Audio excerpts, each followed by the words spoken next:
you say is your definition of success? A topic we want to stay on for a bit and talk course. about, because we want to hear what your side of things is, where advice is concerned. What is your definition of success? Very good question. So I would start by saying this. You have to know success for yourself. That's and right. not based on how others see success for you. So for me, the definition of success would be very simple, really. One, achieving their goals and objectives. And what do I mean by that? If you determine that you want to achieve something by a certain time, and you're able to achieve it, you have been successful. So for me, from a career perspective, I don't, and it's interesting, this is the first time I'm going to say this, I don't necessarily see myself as successful.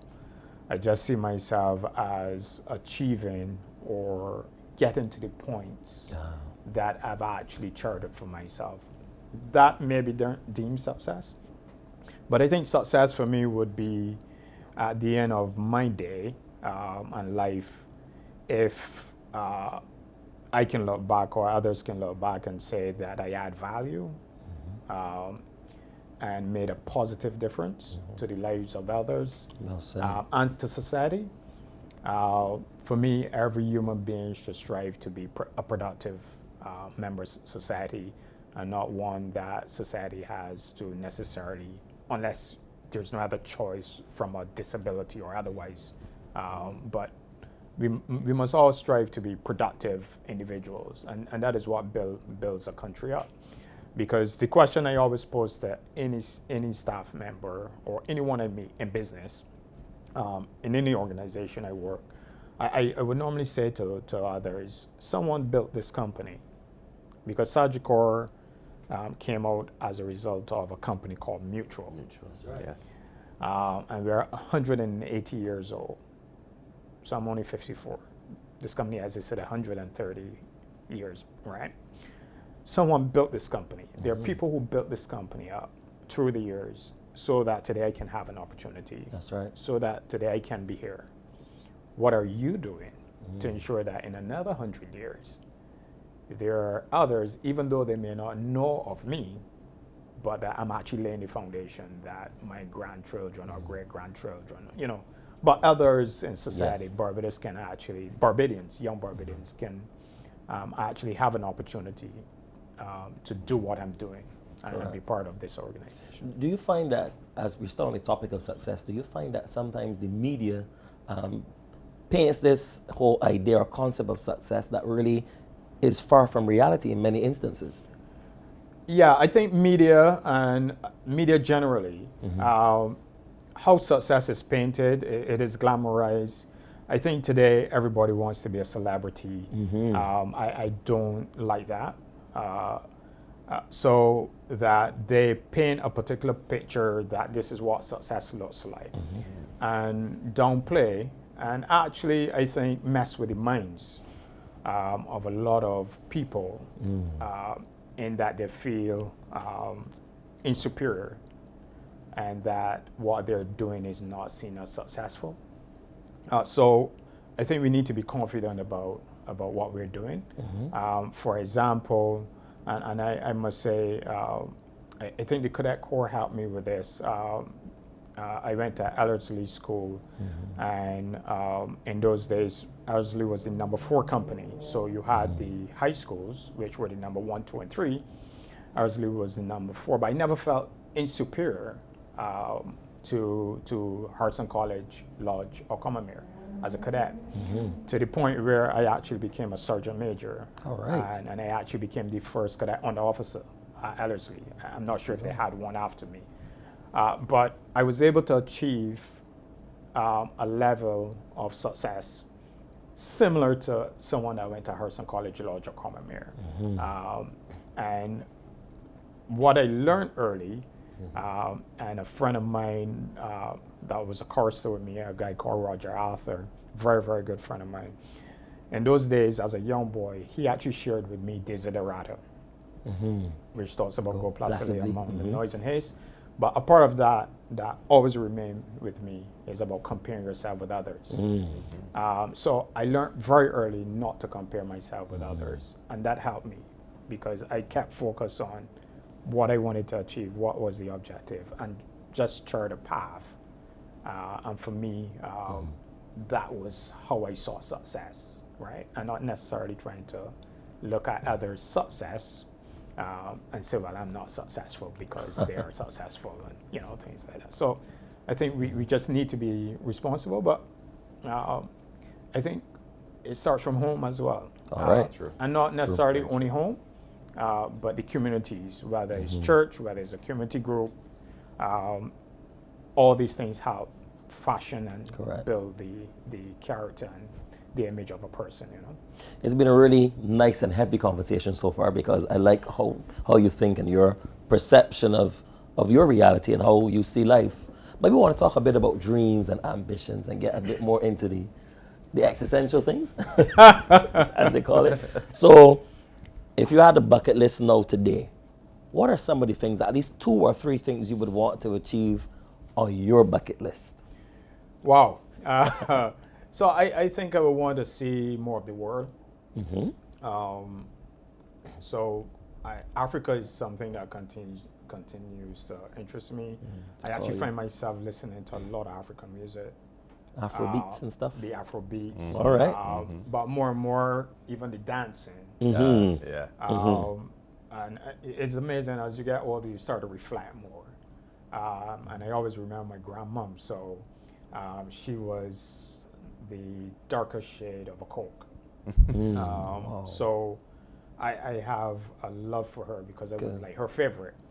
But more and more I think about where we came from and what is it like? What was it like? So I would really like to explore Africa and see what life is like there.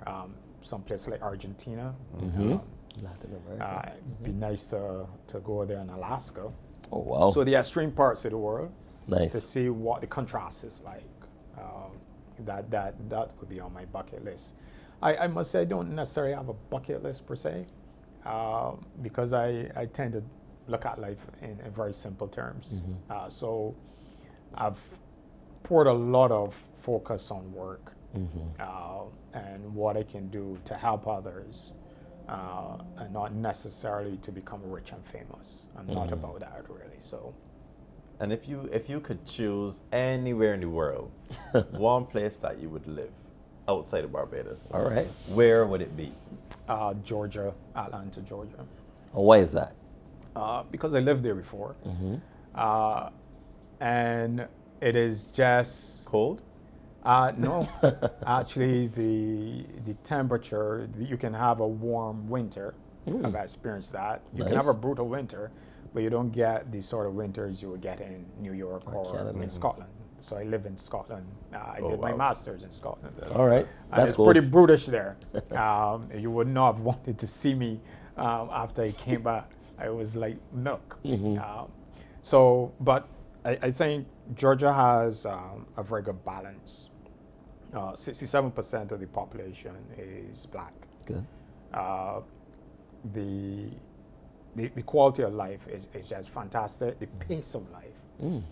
So if you were to live in New York, which is like this, Fast pace. yeah, and then move to Georgia, you will see the opposite. We went there to perform just a couple months ago. That's right. And we were struggling with the weather.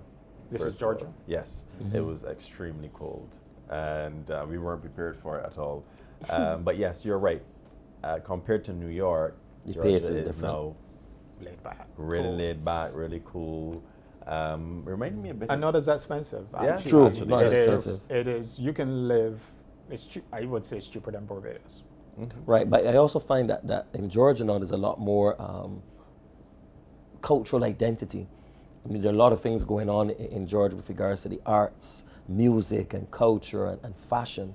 Yeah. You know, so I think that's one of the things that I do see about Georgia. Yeah, a lot of the Hollywood. That's right. A lot Tyler of the Perry has a studio down there. Yeah, a lot of Big the studio. Hollywood actors and entertainers actually Yeah. have moved to Georgia, Actually, my youngest brother, on my father's side, he's actually a professional dancer, he and his Nice. wife. And I'll give Mark a shout. He's called Mark the Marvelous. So anytime Mark the you- Marvelous. Marvelous. Mark the Marvelous. Mark the MRC. All right. Fantastic dancer who would have done a lot of tours with Britney Spears, Usher, good. Nice, Um, nice. Black Eyed Peas. So Talking he about actually, Black Eyed Peas, though, I'll come back to food shortly. But okay, go ahead. yeah, well, we can go there. What favorite food? You know, Barbados is a macaroni pie thing, Yeah. or as you would say in Bajan parlance, pie. Pie. So what Pie. is your favorite Bajan dish? Yeah, I man. would say. I like a hot steaming cuckoo. Mm-hmm. Flying fish. Can't Flying go- fish. can't Not go herring, wrong. but flying fish. But yeah, flying fish must have a lot of okra in it. Mm-hmm. I love my okra slush, and it must be piping hot. Piping hot. Can't get cold. Yeah. Got a So little hole in the center too, pouring the stuff. yeah, a lot Yeah, of of course. gravy. Must lot of gravy, have yep. must be drowning in gravy. Of course, it must be swimming in it, I would yeah. say that is my favorite. My favorite snack is cheese and biscuits. All Really? right. Yeah, I love cheese and biscuits. Any kind of cheese. Yeah. All right. I had to come off because you got to watch your cholesterol That's levels. right. But and I'm not exaggerating, I used to eat cheese and biscuits twice a day Nice. It's, I it's just- a really cool, convenient snack, though. It That's is. true. with a little hot sauce. With it- Oh with- wow, well, I you're never up in the tried game it, now. though. I never Yeah, tried yeah. the hot Yeah, sauce. hot sauce. I got it. Thanks. Yeah, and there's something called chutney. If Oh, you chutney. try Of course, chutney. chutney, man. Of course, chutney. So And you're good to go. that's a meal. Right. So Paul, if you had a superpower, if you were given a superpower for a day, what superpower would you want? Or what would you do with your superpower? What superpower? That's a really good one. I would actually probably use it to deal with the ills of society. That is a big superpower. That's asking to be like the creator, right? But I have a soft spot for people who are abused and disadvantaged. Yeah. So I would want to correct that wrong. All right. So you want like super strength and all that kind of stuff together mixed up in one? I'm not sure if it would be strength. One of the things I always Empathy. ask for is wisdom. So I think, or discernment, Oh, so wow. you can actually figure things out. True. Because they may Nice. not seem as though they are on the surface, and therefore you want That's deep. to Man. get in, so that you can actually fix it. All right. That would be the power. And talking about figuring things out, putting you on the spot here.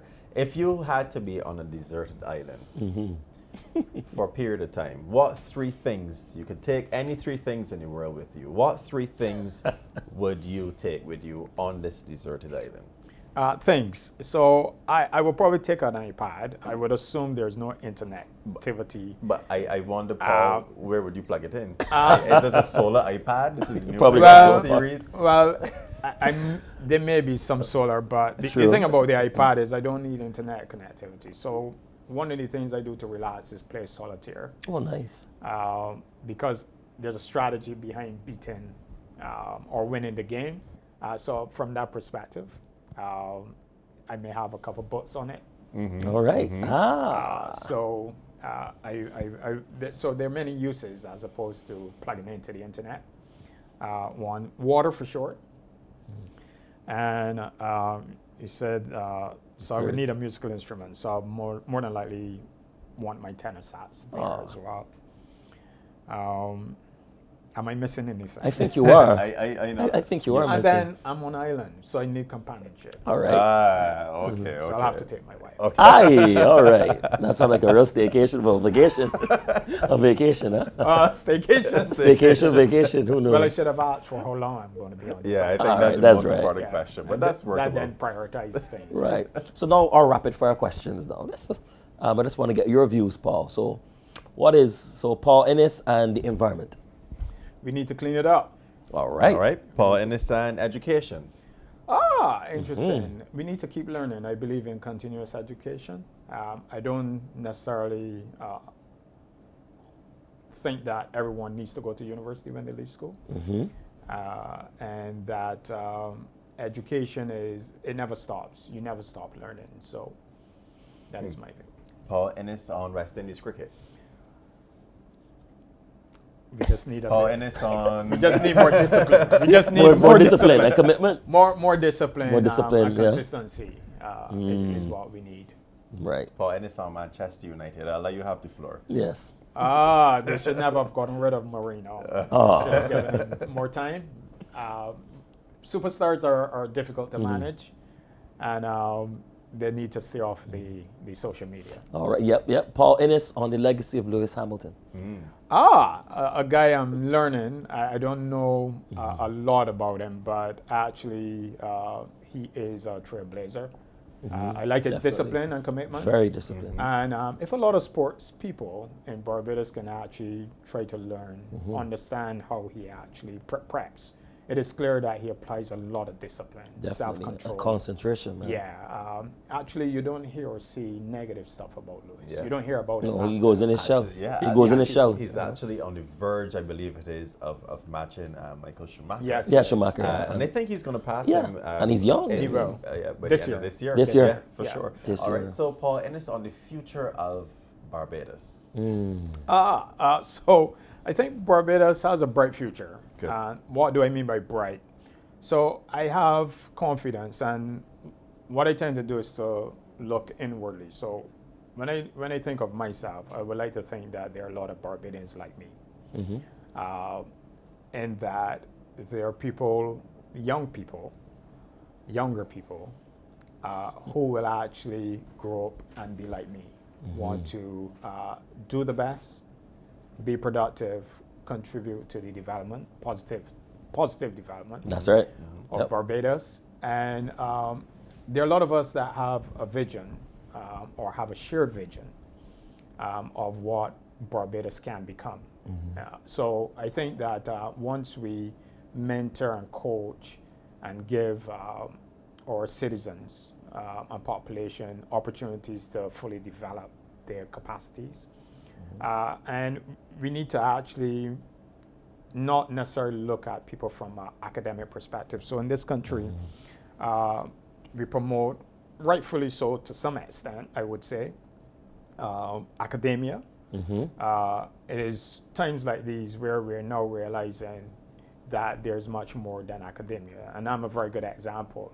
When I left school, I never really was attracted to university. Because when I look around, most people that went to university to me became civil servants. Not putting down civil servants, but it just did not attract me as a person. All right. So I think I found my spot in business because when I learned the world as a young man, I realized the world really was about either making money or saving money. So education and so forth are important and critical. But then I then said, well, which side of the spectrum I wanted to be on. And that is why I pursue risk management. Because risk management as a subject, it actually helps and it can be used in any business or any industry or sector. So it creates a structure or teaches you a structure that you can actually take anywhere. In the world, whether it's banking, insurance, whether it's aviation, engineering, you need a risk manager. Yep.